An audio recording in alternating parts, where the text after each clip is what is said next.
Good evening, one and all. I am thrilled to have you here. My name is Frank Gaffney. I'm the president of the Center for Security Policy, and thrilled to be your host for the evening and master of ceremonies. Thank you.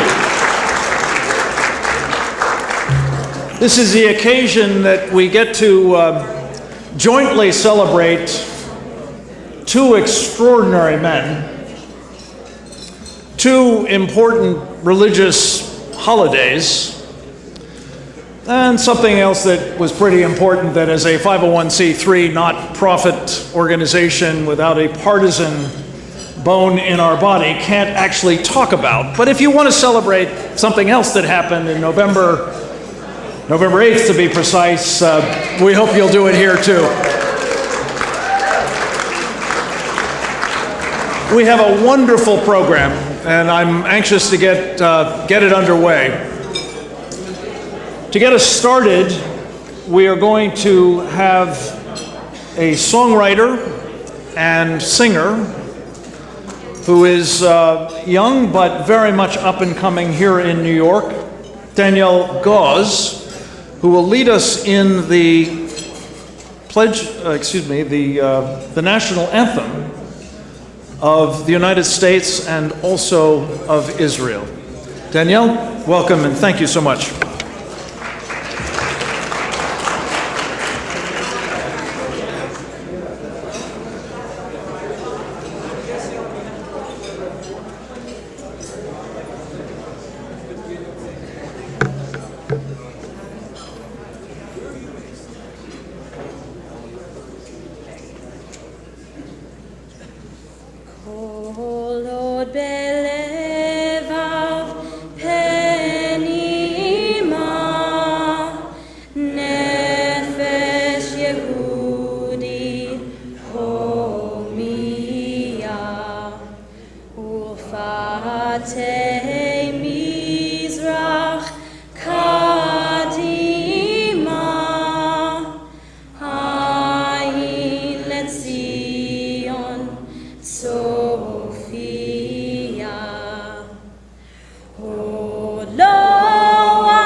National anthem.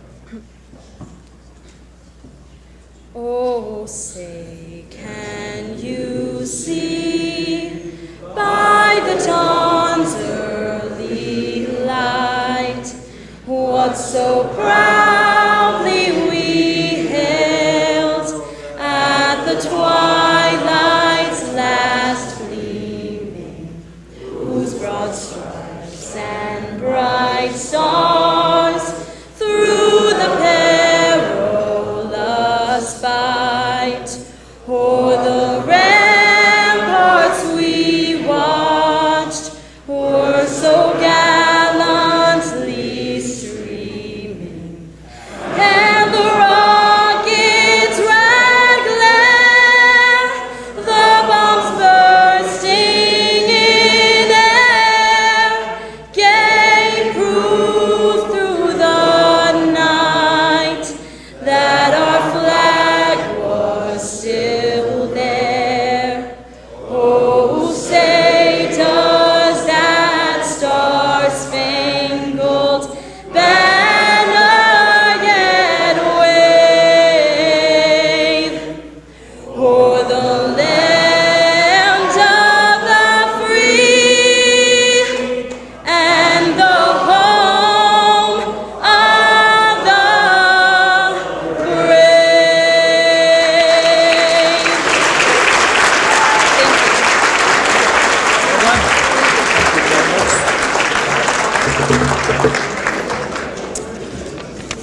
We have asked an important member of this community to provide an invocation that blesses us, our food, and our work. He is, may I have your attention, please? Shh. He's a man who I consider to be a serious overachiever, because in addition to being one of this city's most respected rabbis, somehow in his spare time he also has a full medical practice as a gastroenterologist. He is the rabbi of the Edmund J. Safra congregation here and officiates, I believe, over its worldwide operations. A remarkable man, a good friend of our center and the work of this country and of Israel to protect their people and freedom more generally. I present to you Rabbi Eli Abadi.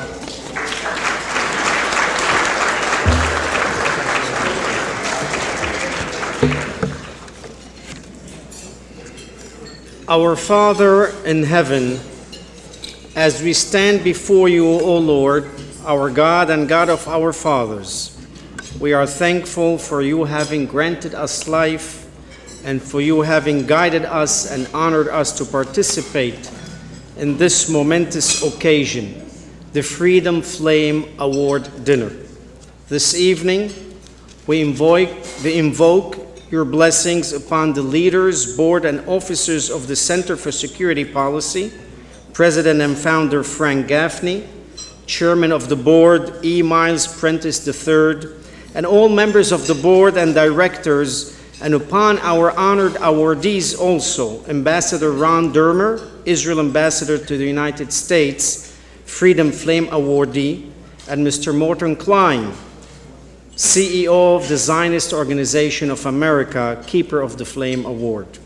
We ask our Lord to also bestow your blessings upon all who are joining us this evening in tribute to the Center for Security Policy and awardees, and in support of this center's mission to identify challenges and opportunities likely to affect American security, broadly defined, and to act promptly and creatively to ensure that they are the subject of focused national examination and effective action. We thank you, Lord, for guiding the leadership of this center with wisdom so they may continue to serve its members and with dedication and dignity. We humbly ask you to imbue the leadership of this center with the knowledge and initiative to sustain, contribute, and perpetuate the values and principles of this center. We pray to you, O Lord, that the Center for Security Policy continues to succeed in all its future missions and operations. May harmony and sincerity of purpose ever guide their endeavors, and may they continue to inspire all those from the executive branch officials, legislators, other public policy organizations, opinion shapers in the media, and the public at large. May they continue to promote U.S. national security through the philosophy of peace through strength, and a belief that America's national power must be preserved and properly used, for it holds a unique global role in maintaining peace and stability. As the psalmist so eloquently expressed, Adonai oz le'amo yiten, Adonai yevarech et amo b'shalom. The Lord gives strength to his people. Then and therefore, the Lord blesses his people with peace. Only strength can bring true peace. May the Almighty also imbue the people with the necessary fortitude and moral principles so they can recognize in this convoluted world and be able to differentiate between right and wrong. As we live in uncertain times, a period of moral relativism, the victim is accused of being a victimizer, and the victimizer is treated as a victim. Law-abiding citizens are called illegals, and illegals are afforded all the protection of the law. True freedom of speech and expression is abused to incite and spread hatred, and incitement and hatred is defended as freedom of speech. Right becomes wrong, and wrong becomes right. Make any plan and will not succeed, for truth shall always rise and falsehood fall. As the prophet Isaiah said, "Take counsel together, and it shall be brought to naught. Speak the word, and it shall not stand. For God is with us." And let us say amen.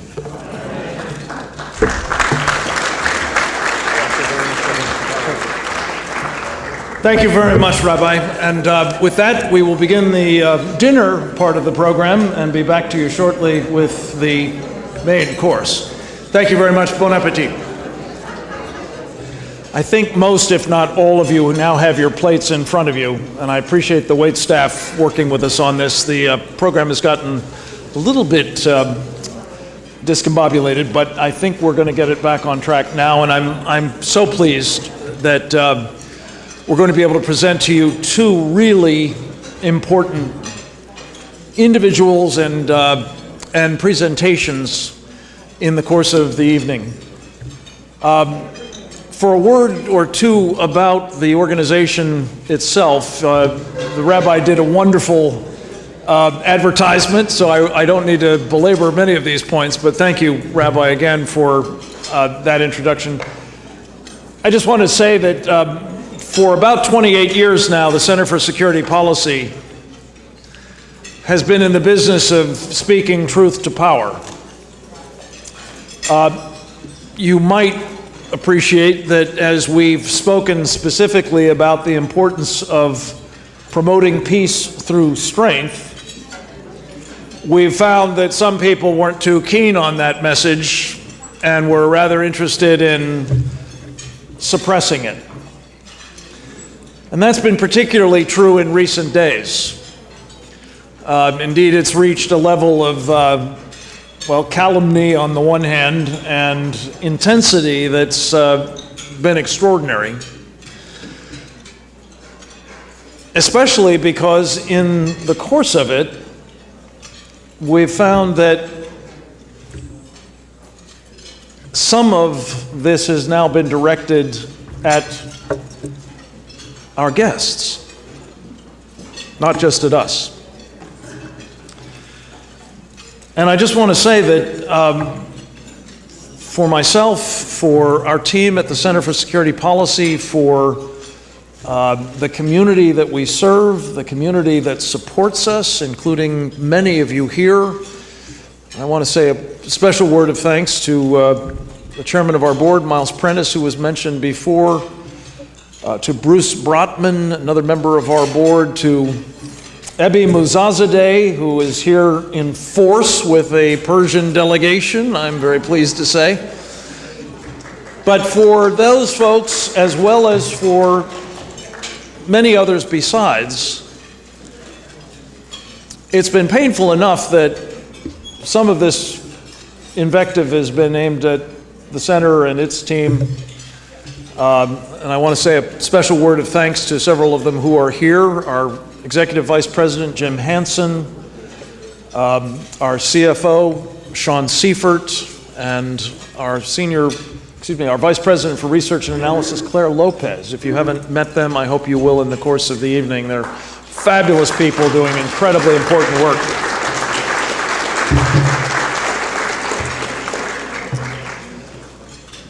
But as I say, we've really been appalled to see some of the same people who've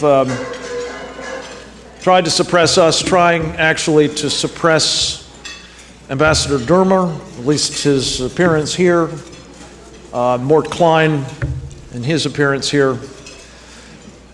And it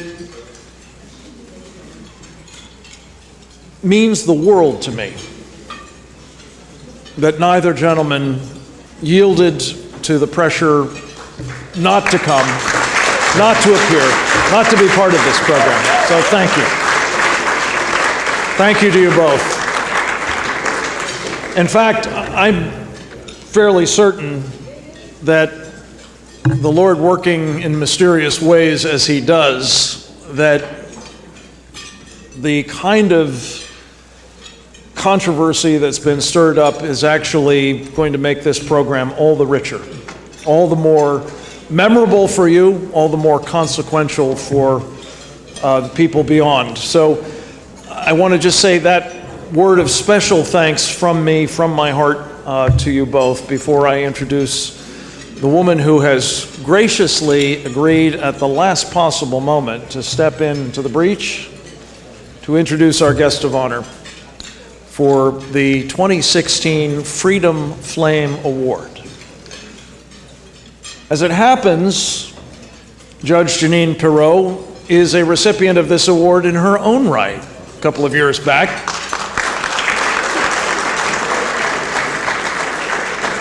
She has earned what the military would call an oak leaf cluster once or twice since then, with her extraordinary appearances and editorials and other color commentary and analysis at Fox News. I couldn't be more proud of our association. I want to say a specific word of thanks to Barbara Winston for making that possible, and to Judge Janine for being such a dear friend and such a patriot. I can't resist the temptation to say what I always do when I get a chance to introduce her, which is that whenever I mention to anybody that Judge Janine is a friend of our center, a friend of mine, the response, truly without exception, has been, "I love Judge Janine." So we all do. Welcome her, please. I love you, Joe. Thank you. Thank you so much. It is a pleasure to be here. It is a pleasure to be surrounded with such like-minded individuals. Yes, yes. Because I never know when I look through that monitor who really is out there agreeing or not agreeing with me. But I am very pleased to be asked this evening to introduce the first honoree for the Freedom Flame Award. He is a gentleman that I've had the pleasure to sit next to for the past 20 or 30 minutes. He is brilliant. He is quite knowledgeable, and he is also very level-headed. You are going to enjoy what he has to say to you. But let me just give you a little background. And I found it fascinating that Israel's ambassador to the United States is a graduate of Wharton at the University of Pennsylvania. And he tells me that the reason he went there is that he read Donald Trump's Art of the Deal. A sign of greatness from the beginning. And of course, Donald graduated from Morton as well. But then, to kind of show the spectrum that he controls, he got a degree in politics and philosophy from Oxford, which I'm sure has served him well in the last few years in this crazy world that we live in. But in 2004, he co-authored a book with a gentleman that I met, who is an incredible man. I met him when I went to Israel, Natan Sharansky, a best-selling book, The Case for Democracy, The Power of Freedom to Overcome Tyranny and Terror. And since it was published, it's been translated into at least 10 languages, and it was in the year 2009 that he became senior advisor to Bibi Netanyahu. And he has been said to be so close to Netanyahu that he has been called Bibi's brain. And since 2013, he is the ambassador from Israel to the United States. He is a man who is a simple man in some ways. He loves his family. He loves his country. He has 5 children, and he kept trying because the first 4 were boys. And he was delighted to say it gets better, that the 5th is a girl, and guess what her name is? Not Bibi. Her name is Golda. It was a thrill for me to hear that as well. He is a man who speaks his mind. He is a man who knows the difference between right and wrong, and he is a man who acts on it. And when he heard about the deal with Iran, it was this man who made a decision to get Bibi Netanyahu in front of Congress. It was this man who quietly engaged with those in the political world who he doesn't consider enemies but simply opponents that he had to try to get to come to his side. He understands what is going on in the world, and as it relates to this evening, very quickly, he understands one of the most important tenets of a democracy, and that is free speech. That's why he's here. It's about freedom of speech, which is at risk everywhere where there is Sharia in the world.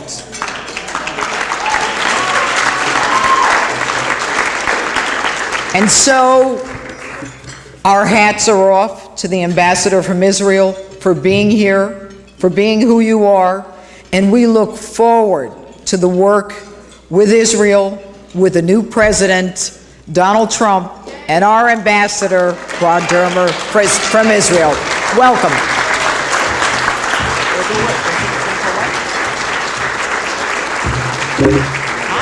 I got this too. Where's the picture? Pamela. There we go. Thank you. My pleasure. Love you. One more. Thank you. Thank you. Congratulations. Thank you. Thank you, sir. Thank you. Yeah.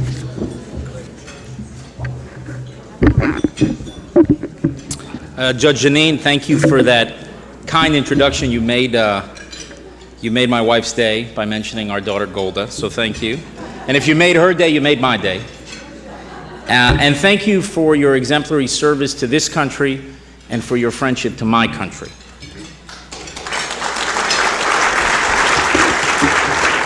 I want to also recognize my fellow honoree, Morton Klein.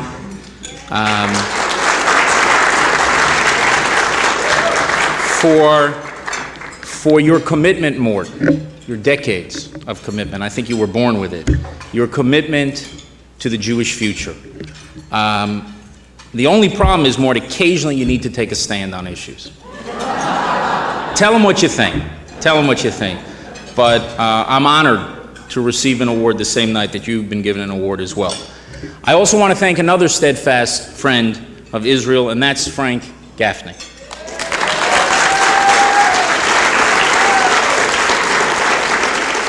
Winston Churchill famously remarked, "You have enemies, good.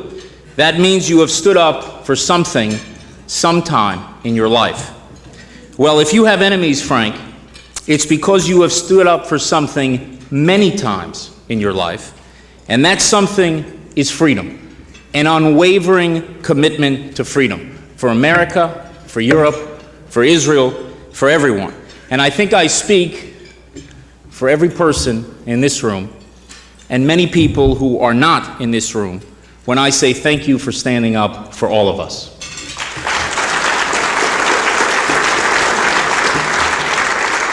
I also want to thank the Center for Security Policy for giving me this prestigious award. I deeply appreciate it, even though I don't think I've earned an award won by the likes of Margaret Thatcher and Jeane Kirkpatrick. The magnificent Iron Lady who once made Britain great again, and the brilliant UN ambassador who understood that defeating totalitarianism sometimes meant working with authoritarian regimes, were two of the West's powerful voices of moral clarity during the Cold War. But while I have not earned this award, the country I have the privilege of representing certainly has. because since the day it was established, Israel has been proudly holding up freedom's flame in a dark and dangerous Middle East. During the Cold War, Israel stood faithfully by America's side in a fight against the empire. We defeated Soviet Klein states on the battlefield. We safeguarded a vital square on the global chessboard, and we created an island of liberty in a sea of tyranny. No less important, for decades, Israel has manned freedom's front lines in the battle against the fanatic ideology that has taken over large swaths of the Middle East and which endangers my country, the region, and the world. That ideology is called militant Islam. I use the words militant Islam very precisely. The enemy we face is not militancy, and it's not Islam. It is militant Islam. Now, there are many militant individuals and groups.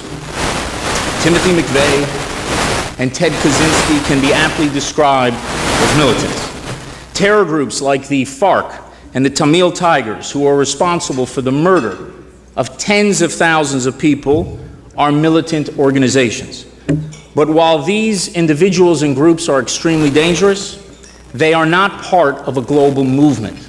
Militant Islam is. The forces of militant Islam have struck in New York, in Orlando, London and Paris, Bali and Bangkok, Sydney and Buenos Aires, and dozens of other places across the world.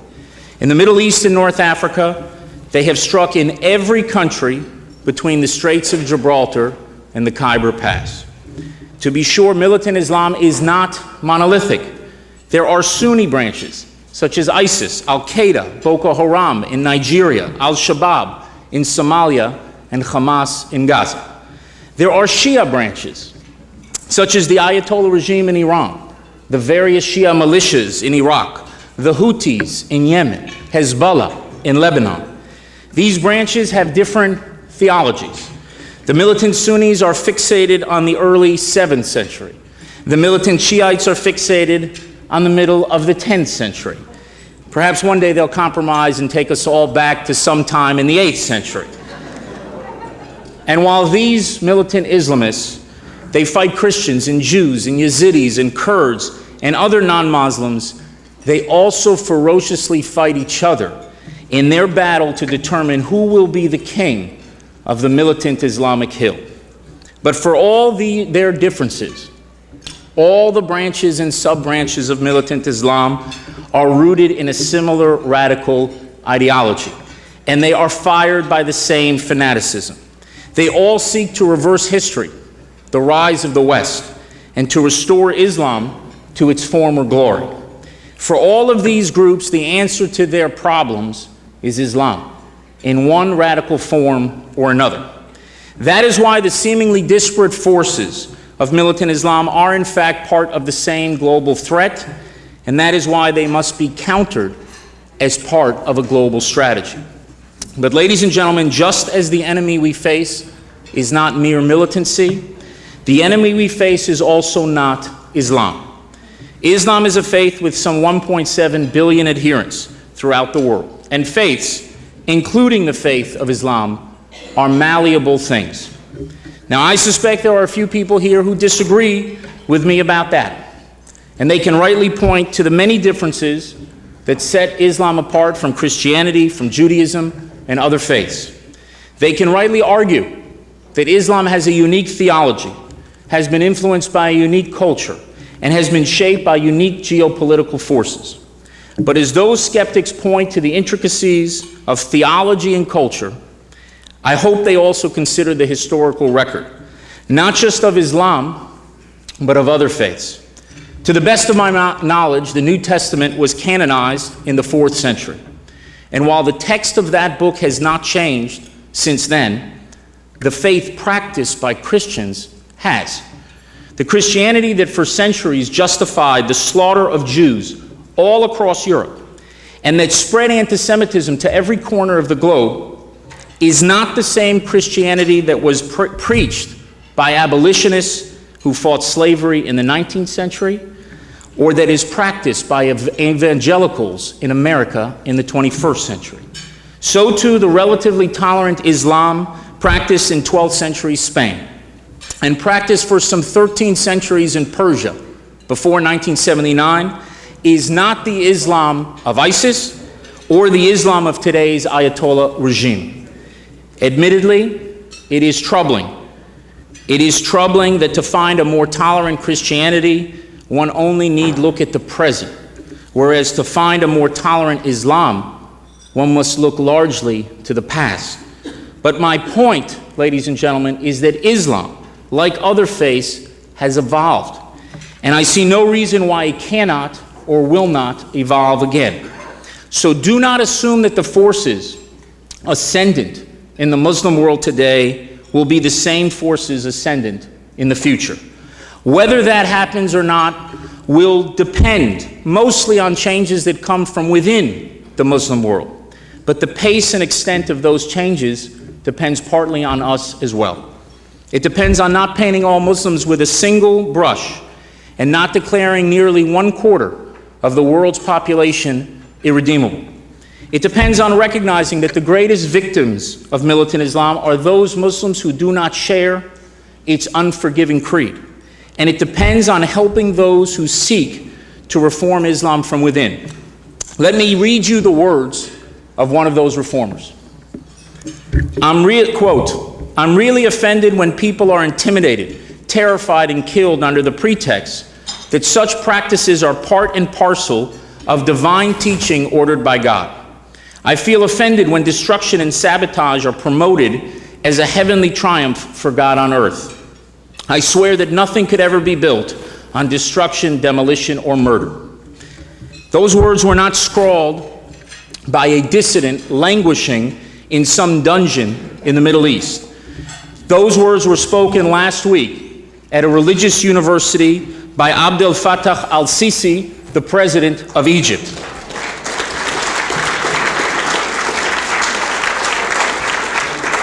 And here is another voice from the Middle East commenting about terror attacks perpetrated in the name of Islam. Quote, "Their only link to Islam is the pretext they use to justify their crimes and their folly. They have strayed from the right path, and their fate is to dwell forever in hell. They think out of ignorance that they are engaging in jihad. Is it conceivable that God could order someone to blow himself up or kill innocent people? Islam, as a matter of fact, does not permit any kind of suicide, whatever the reasons or the circumstances." Those words were not spoken by some apologist at a liberal think tank in Washington. They were delivered 3 months ago in Arabic in an address on television by Mohammed VI, the King of Morocco. Ladies and gentlemen, when the President of Egypt and the King of Morocco say things like this, something is happening in the Middle East.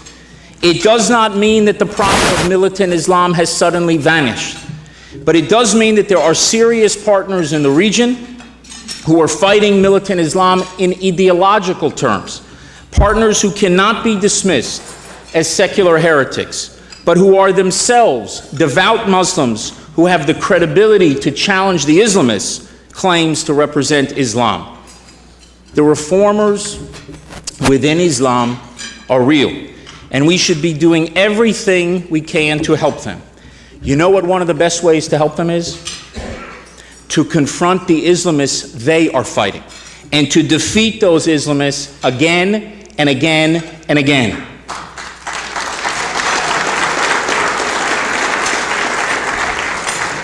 You know, bin Laden said that people follow the strong horse. If you want proof of that concept, just consider how many Cubs fans have suddenly appeared out of nowhere. You know, until a few weeks ago, I knew a grand total of 4 Cubs fans. Now they're all over the place. And like winning baseball teams, winning ideologies attract more followers. And terror groups that appear to have the wind at their back, they gain more and more recruits. That is why the forces of militant Islam must not only be confronted, they must be routed and vanquished in every part of the world.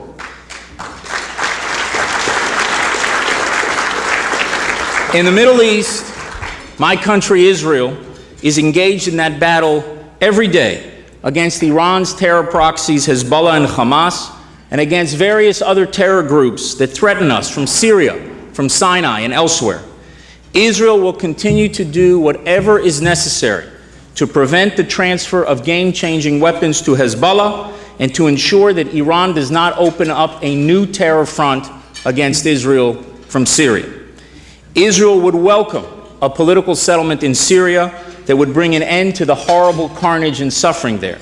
But Israel will oppose a settlement that cedes Syria to Iran and its proxies, something that will only increase the threat to us and to others in the future. Israel will also do what is necessary to defend itself against Hamas. In Gaza, Iran is helping Hamas and Islamic Jihad develop an indigenous rocket manufacturing capability, making them less reliant on smuggling weapons. To paraphrase an old saying, give a terrorist a rocket and he'll fire for a day. Teach him how to make rockets and he'll fire for the rest of his life. Besides Israel, there are other Arab states in the region that are fighting the forces of militant Islam. And this battle against the common enemy has turned many in the Arab world who were once adamantly opposed to Israel into de facto allies. Our sincere hope is that this new alliance will enable us to build lasting bridges of coexistence, something Israel hopes to discuss with the incoming Trump administration. But to seize those opportunities, we must work together to confront the greatest danger of all, the marriage of militant Islam and nuclear weapons. That is the ultimate game changer that could lead to the ultimate nightmare. To assume that a militant Islamic power would obey the rules that have been obeyed by all other nuclear powers is to gamble recklessly with the security of the world. Militant Islamists break the rules. They take over embassies. They destroy millennial-old statues. They fly into skyscrapers and kill thousands. They make the unimaginable imaginable. Militant Islam is capable of anything because it is fundamentally different. Huntington wrote of the clash of civilizations. The truth is that there is a competition of civilizations. The last 3 decades has witnessed the rise of Asia that has brought billions of people into the global economy and resulted in a natural realignment of power between East and West. But wedged between East and West is militant Islam. And this civilization, if you want to call it that because it's more like an anti-civilization, this anti-civilization is in a clash with all the rest. Militant Islam does not seek to flex its muscles within the international order. It seeks to upend that order. And everyone who cares about peace should do everything to prevent that fanaticism from ever arming itself with nuclear weapons. That is why Israel so strongly opposed the nuclear deal with Iran. Had that deal blocked Iran's path to the bomb, believe me, Israel would have been the first to support it. But the deal does not block Iran's path to the bomb. It ultimately paves it. Rather than dismantle Iran's military nuclear capability, this deal merely places restrictions on that capability for a limited time. Restrictions that are automatically removed. Remember those 2 words, automatically removed, even if Iran does not change its behavior. So in 10 to 15 years, actually now it's 9 to 14 years, Iran could remain the foremost sponsor of terror in the world and legitimately enrich enough uranium to place it on the cusp of having the material for an entire nuclear arsenal. In the meantime, without violating a single clause of the deal, Iran can conduct R&D on more and more advanced centrifuges. And unless it is stopped, Iran will continue to defy Security Council resolutions to build intercontinental ballistic missiles for its future nuclear arsenal. And ladies and gentlemen, here's a newsflash. Iran and Israel are on the same continent. So those intercontinental ballistic missiles, those ICBMs, they're not for Israel, they're for you. As Prime Minister Netanyahu said on 60 Minutes this Sunday, Israel looks forward to discussing with the Trump administration the nuclear deal with Iran, as well as the dangerous regime it has helped strengthen. And we hope to forge a common policy with the administration that could help advance security and stability in the region. Ladies and gentlemen, defending militant Islam will require more than confronting and defeating its forces in the Middle East. It will also require not allowing people in our own countries to keep us from identifying and understanding the enemy. Because an enemy you refuse to name is an enemy you will never understand. And an enemy you do not understand is an enemy you will never defeat. I recognize that there are those who believe that naming the enemy militant Islam will lead people to mistakenly believe that the enemy is Islam itself rather than a virulent ideology now ascendant in the Muslim world. But those who speak euphemistically of militants or violent extremists should not be surprised if others reject such political correctness and mistakenly replace militant Islam with Islam itself. We must also reject the shameful efforts of some to prevent any serious discussion about the nature of the enemy we face. Now, I realize the full extent of those efforts only after a controversy erupted about me speaking here tonight. The day you announced that I was being given this award, the spokesman at my embassy received an email from the Southern Poverty Law Center asking me why I was accepting an award from what they called an anti-Muslim hate group. I was a bit surprised. First, because I have known Frank Gaffney for many years. And while I don't agree, Frank, with every single thing you say or believe, Frank Gaffney is no hater and no bigot.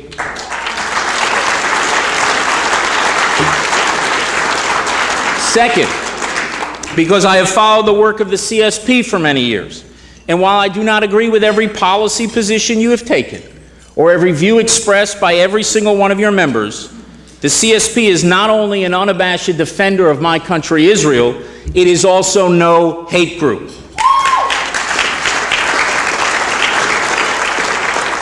But I must admit, the fact that it was the Southern Poverty Law Center that was making this allegation got my attention. It did, because I always thought highly of that organization. After all, when I was growing up in this country, the SPLC went after the KKK. They used the courts to fight against the evil of racial segregation and systematic discrimination. In my mind, they were the ones who targeted the real haters of the world. So I read with great interest what they sent me. And when it came to their allegations against you, there was nothing to justify the wholesale defamation of this organization or its leadership. But then I read some more, and I discovered that the SPLC had made up a list of those they label anti-Muslim extremists. And as I read that list, I was simply stunned.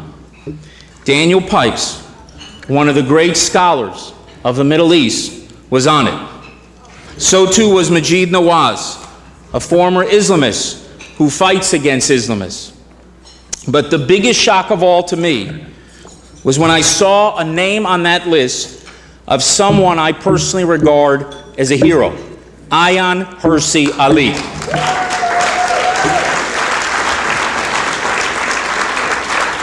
For those of you who do not know Ayaan, she was the Dutch parliamentarian who in 2004 produced a film with Theo van Gogh called Submission, which focused on the oppression of women in the Muslim world.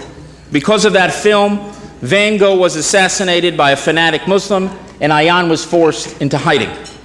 She has had to live with death threats and under constant protection ever since. Yet rather than cower in anonymity, Ayaan writes books, publishes articles, makes speeches, and fights for her ideas in particular the need for sweeping reform in the Muslim world. Today, Ayaan Hirsi Ali is one of the world's great champions of freedom, pluralism, and tolerance. And every self-respecting group that claims to value any of those things should be defending her, not defaming her.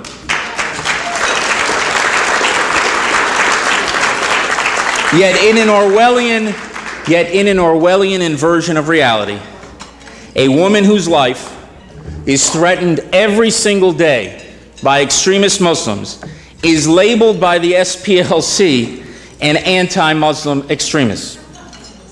Have those who put Ayaan on that list no shame?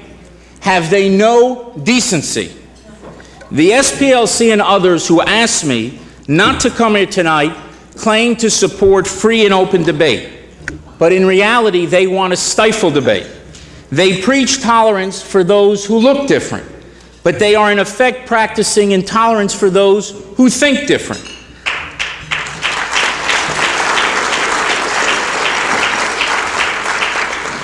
Unfortunately, some have amended that famous Voltairean dictum to be, "I hate what you say, and I will never defend your right to say.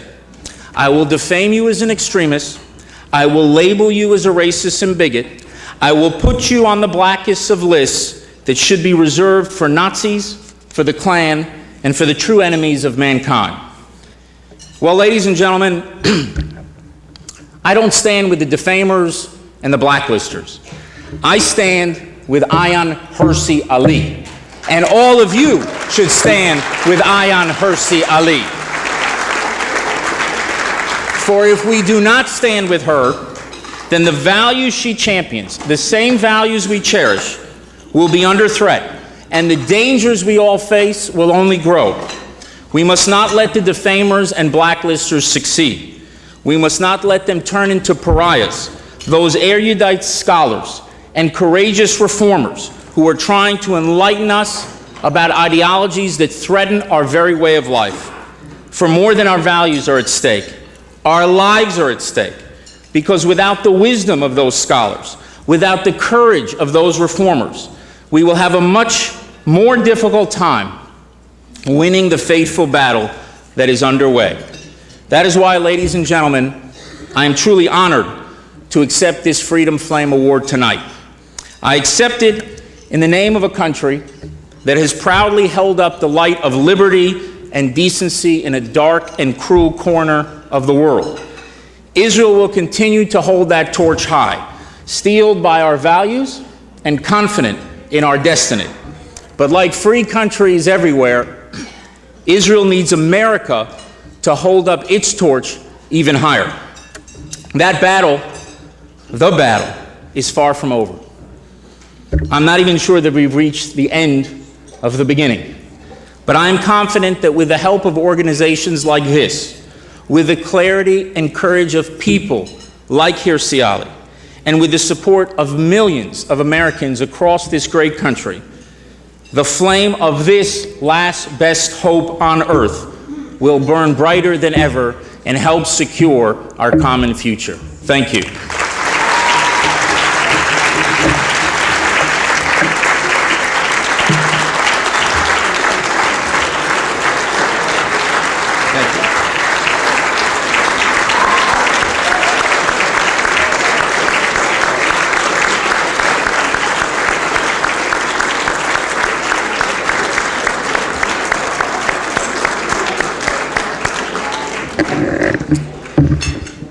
Mr. Ambassador, thank you for those extraordinary remarks. As I mentioned when we spoke after he began studying the contemporary SPLC and told me that in the face of that opposition, he was going to continue to come tonight and make these remarks, I said, this is an award that is meant to acknowledge profiles in courage, and you've earned it all over again. So thank you for that extraordinary address and what we will take away from it. I mentioned in the course of the opening of this program that this is a special twofer of an event. In addition to the Ambassador and the Freedom Flame, which we've traditionally extended to our honorees here in New York City, we are combining it with the Keeper of the Flame Award, which we have traditionally conferred on the honoree in Washington.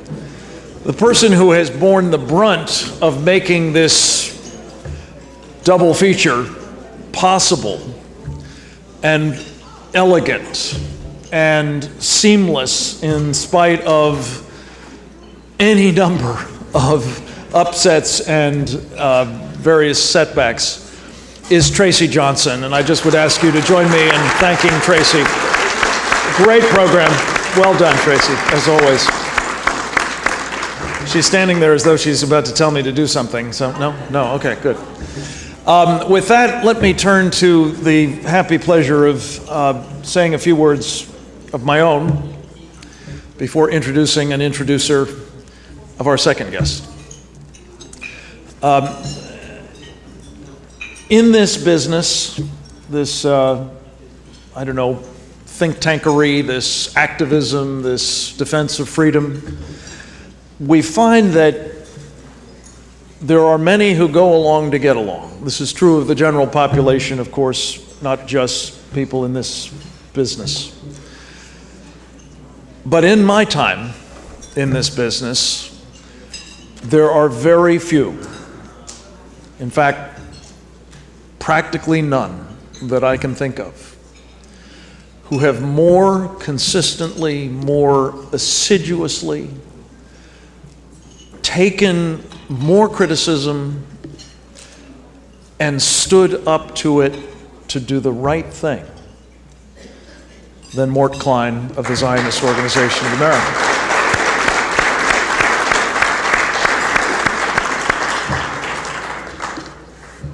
And he has been an inspiration, I think, to all of us who love the State of Israel and who love freedom more generally, for having done that for year upon year. We're quibbling about exactly how long this has been. He says 23 years. Our introducer in a tape message here will talk about 24. I'm rounding it up to 24. Mort, it feels at least like 50, doesn't it?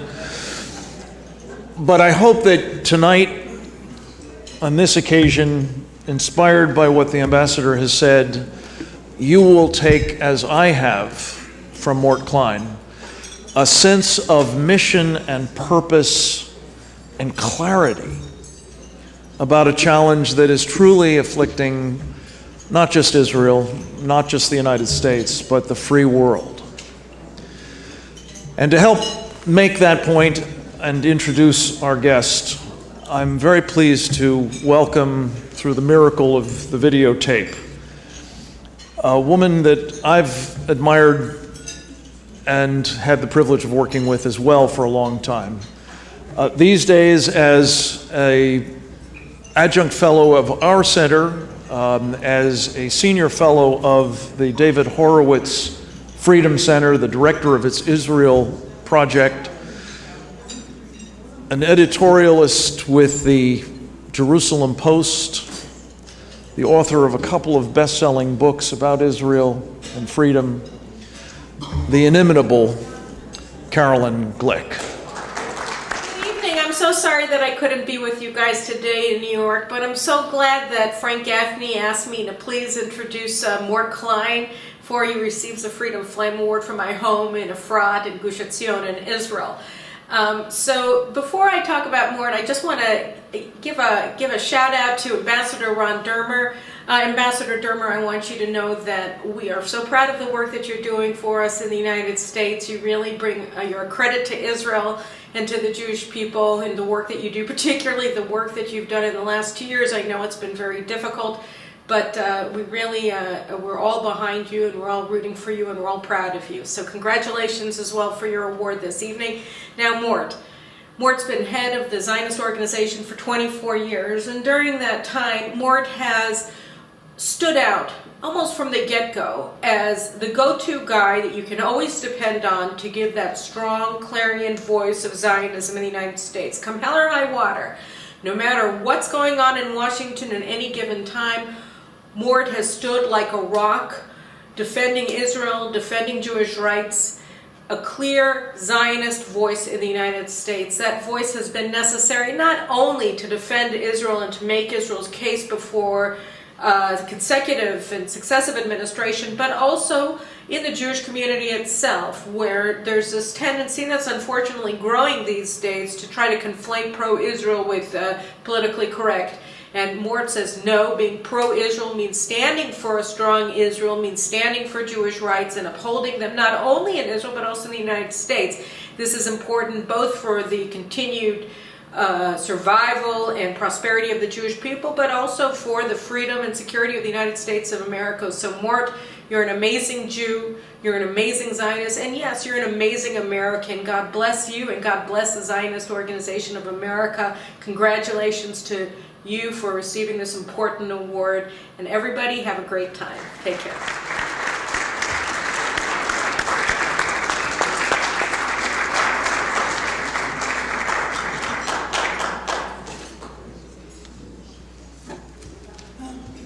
Come on up, Mark. Welcome.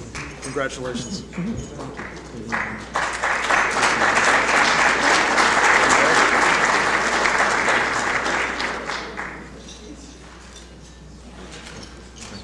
God bless you.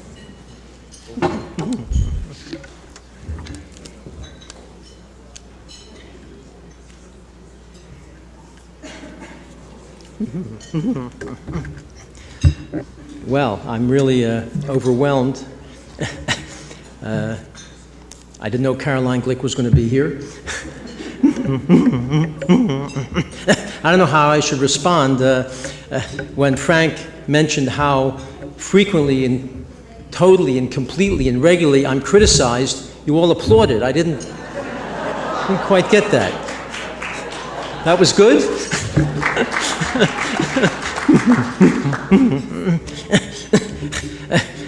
As my wife's instructed me, I have to always say, as I say in every speech, to warn everyone, I have Tourette syndrome, Gilaz de la Tourette syndrome. I've had it since age 5, causing me to make sounds I can't control, facial tics I can't control. My father had it as well. I got it from him. I always thank him for that. That was very nice. Thank you, Dad. But there's positive and negatives about Tourette. Research has shown that people with Tourette, and it's true, actually have a somewhat higher IQ than people without Tourette. It's actually true. But the negative, the negative is that people with Tourette have far fewer dates in high school and college. I would prefer to have a lower IQ and more women, if you don't mind. Donald Trump told me to say that. I want you to know. Hey, it was good for him to say those things. Maybe it'll help me. I don't know. This award really belongs to the extraordinary people at ZOA, our board and donors, our fabulous employees at our Center for Law and Justice, our Center for Campus Activities, our Government Relations Division, our researchers, our administrators, and our management. They really deserve this. I am happily going to take it home. I'm going to put it in my house. They don't get it, but I just want you to know that I appreciate it. Frank Gaffney has been a dear friend of mine for about 23 years. We first met when we were in our early 20s.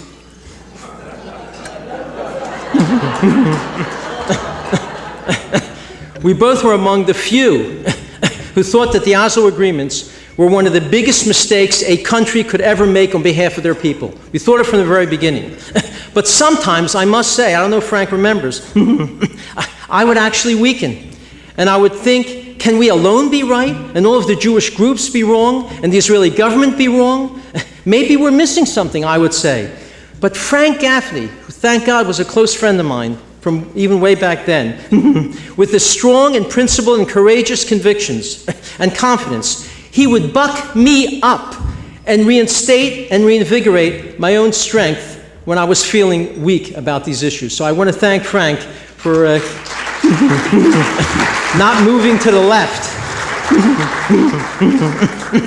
And when we lobbied together on the Hill, Frank would be tougher than me. He made me, in front of members of the Senate and the House, look like a left-winger by comparison.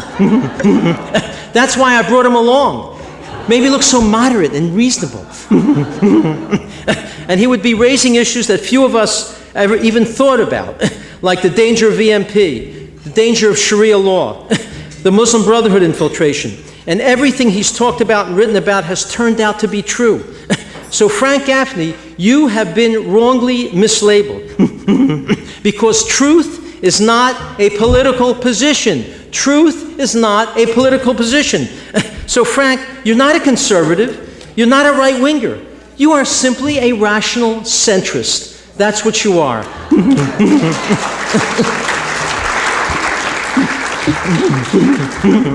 But since the political establishment is blindly left-wing, you're to the right of them, all the way to the rational center, and no further. Winston Churchill was called a right-winger for telling the simple truth about the Nazis. Frank Gaffney in the Center for Security Policy is called the same thing for telling the truth about EMP and radical Islamic terrorism, and the truth about Yasser Arafat and Mahmoud Abbas and the Arab-Islamic war against Israel and the dangers of a Palestinian, Hamas, Iran terror state. And there's a real basis, ladies and gentlemen, I'm afraid to say, there's a real basis to fear that there may well be a dangerous anti-Israel resolution brought before the Security Council of the United Nations before the end of President Obama's term of January 20. Why do I say that? WikiLeaks has White House official Stuart Eizenstat saying, quote, there's a distinct possibility that the administration of Obama may seek a UN Security Council resolution embodying a Palestinian state. WikiLeaks. The State Department has been using the term strongly condemning Israel when they're building homes within the boundaries of existing communities, using this harsh term, strongly condemn. The State Department has said, we're going to have to carefully consider our future engagement at the UN. This is only in the last 2 months. And we've had editorials in the New York Times calling for the UN to pass such a resolution. Jimmy Carter writing an op-ed in the New York Times saying the same thing. I believe this is an orchestrated move by the administration to get people used to this sort of thing. And when Samantha Power, the ambassador to the UN, was asked by me, and when John Kerry was asked, will you veto an anti-Israel resolution at the UN before the end of this term if that happens, they refused to respond. We haven't seen it. We don't know what it says. I can't respond that way. They refuse to respond. And President Obama has refused to respond the same way. So we're very worried that a resolution will happen in January when Sweden will be the president of the Security Council. Sweden, who has called already for the establishment of a Palestinian state, already accepting the so-called state of Palestine. A resolution which will say that Jewish communities in Judea and Samaria and Eastern Jerusalem are illegal, and to establish a Palestinian state either immediately, unilaterally, or within 1 year. And this is not only dangerous, it is absurd. It's dangerous because this will make BDS legitimate, because it'll be Israel violating international law by building communities in Judea and Samaria, Eastern Jerusalem, or not accepting a state.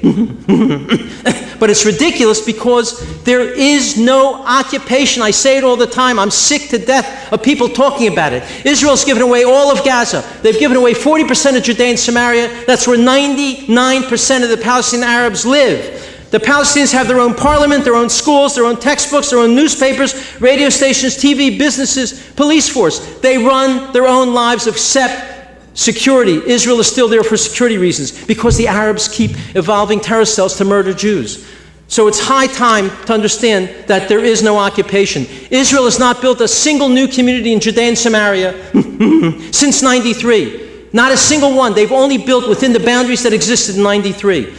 And of all the communities in Judea and Samaria, Ephrata, Ariel, Ma'al Adumim, and so on, it comprises less than 2%. Less than 2% of Judea and Samaria. Less than 2%. And this whole issue about discussing Jerusalem, I'll simply say, our Jewish holy books, the Jewish holy books, mention Yerushalayim 700 times. It's not mentioned a single time in the Quran. How holy can Jerusalem be to the Muslims if their holy book doesn't even mention the city? It's a propaganda lie. It's a propaganda myth. And you know, when they controlled eastern Jerusalem, not a single Muslim leader, except for King Hussein, ever visited this holy city to the Muslims. Not a single one. It's rubbish, it's a propaganda lie, and it's time that people say so.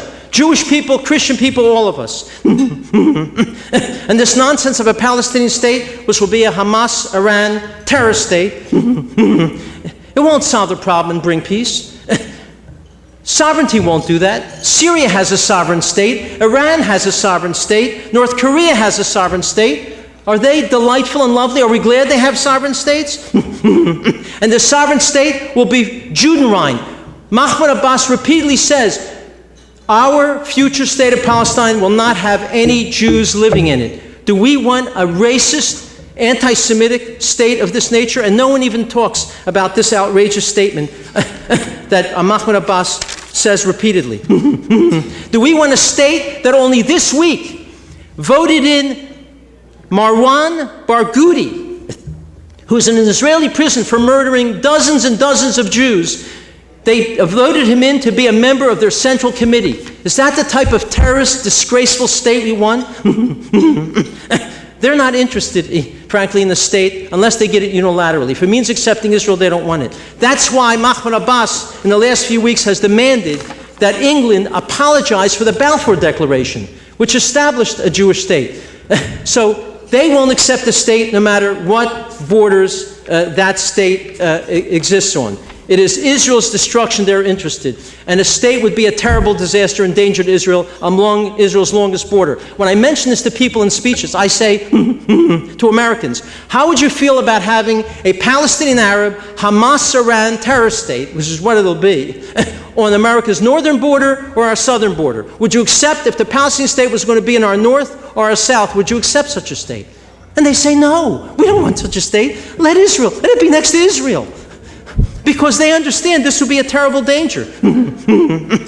This terrible possibility that may evolve, God forbid, in the United Nations. So we are working, and I'm urging all of you to talk to people in Congress to pass legislation, and they can do it before January 20th, that if Obama allows such a resolution and doesn't veto it, we must stop all U.S. funding of the United Nations and stop all U.S. funding of the Palestinian Authority. That'll make it clear that Obama doesn't dare go through with this. We Jews did not come to Israel as colonialists.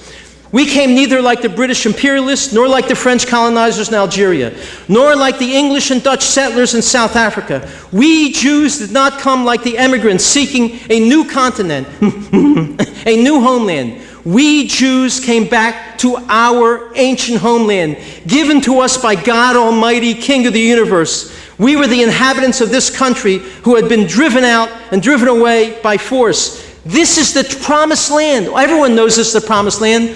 Who promised the land? And who did he promise the land to? God promised it to the Jewish people. We must never, dare never forget that. And I want to end, as I ended at my own ZOA dinner, in light of the fact that Robert Zimmerman got the Nobel Prize for Literature this past weekend, otherwise known as Bob Dylan. By the way, he didn't show up. He said he was too busy. And by the way, he doesn't get the money of almost $1 million unless he gives a speech within 6 months of the award. He's got to give a speech in the next 6 months. I'm sure he'll find a way to get to Sweden one way or another. Bob Dylan wrote this wonderful song. He's actually a feeling, caring Jew who loves Israel. And he's performed there, even though his fellow musicians have begged him not to. It's called Neighborhood Bully. He wrote it in 1983. Neighborhood Bully means Israel. You should understand that. And I'm going to sing a few stanzas from it. Cite a few stanzas. Read a few stanzas. Let me tell you, my voice is at least as good as Bob Dylan's. At least. If you know his voice, you know that doesn't say very much. Well, the neighborhood bully, he's just one man. His enemies say he's on their land. They got him outnumbered about 1,000,000 to 1. He got no place to escape to, no place to run. He's a neighborhood bully. The neighborhood bully, he just lives to survive. He's criticized and condemned just for being alive. He's not supposed to fight back. He's supposed to have thick skin. He's supposed to lay down and die when his door is kicked in. He's the neighborhood bully. The neighborhood bully has been driven out of every land. He's wandered the earth an exiled man. He's seen his family scattered, his people hounded and torn. He's always on trial just for being born. He's a neighborhood bully. Well, he knocked out a lynch mob. He was criticized. Old women condemned him, said he should apologize. Then he destroyed a bomb factory. Nobody was glad. The bombs were meant for him. He was supposed to feel bad. He's a neighborhood bully. Well, the chances are against it. The odds are slim that he'll live by the rules and that the world makes for him. Because there's a noose at his neck and a gun at his back, and a license to kill him is given out to every maniac. He's the neighborhood bully. Well, he's got no allies to really speak of. What he gets, he must pay for. He don't get it out of love. But no one sends flesh and blood to fight by his side, because he's the neighborhood bully. Well, he's surrounded by pacifists who all want peace. They pray for it nightly, that the bloodshed must cease. No, they wouldn't hurt a fly, the neighbors of Israel. To hurt one, they would weep. They lay and they wait for this bully to fall asleep. He's a neighborhood bully. Every empire that's enslaved him is gone. Egypt and Rome, even the great Babylon. He's made a garden of paradise in the desert sand, in bed with nobody, under no one's command. He's the neighborhood bully.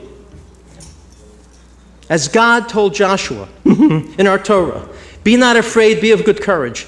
With the help of the Jews and the Christian Zionists around the world, with the power of the IDF, with the great help of organizations like the Center for Security Policy and, frankly, ZOA, and with the help of Almighty God, Israel will destroy its enemies. The Torah promises that the Jews will be an eternal people, and unlike politicians, God doesn't break his promises. Thank you very, very much.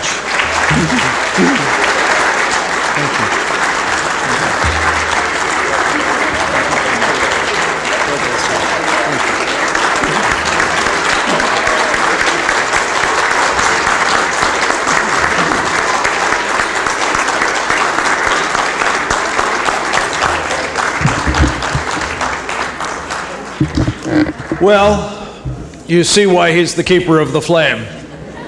Morton Klein, thank you very much. And I commend to all of you who would like more to follow Mort's work at the Zionist Organization of America, and also to attend the spectacular dinners that he has in this city year upon year. They're really a very inspirational time. Is Danielle Goss still here? I don't see her at the moment. Are you? Do you want to come back up? We're just going to finish up the evening, as we are fond of doing, with a quick, I mean, it's hard to top that kind of rap thing that Mort did, but Danielle's pretty good, don't you think? We're going to ask her to do God Bless America.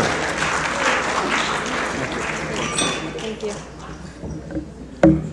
I'm back. Thank you. So if you will, please join me in God Bless America.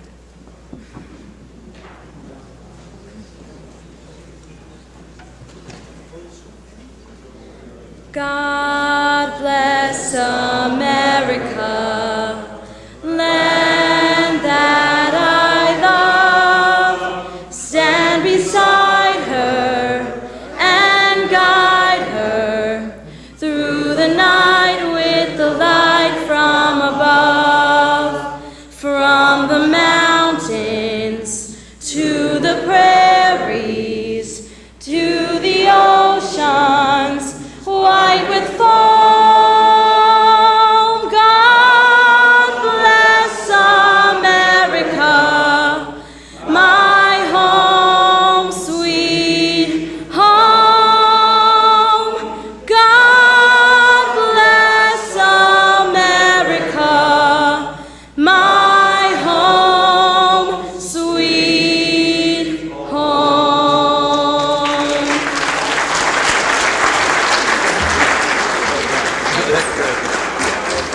That's it, ladies and gentlemen. Thank you very much for being with us for this extraordinary program.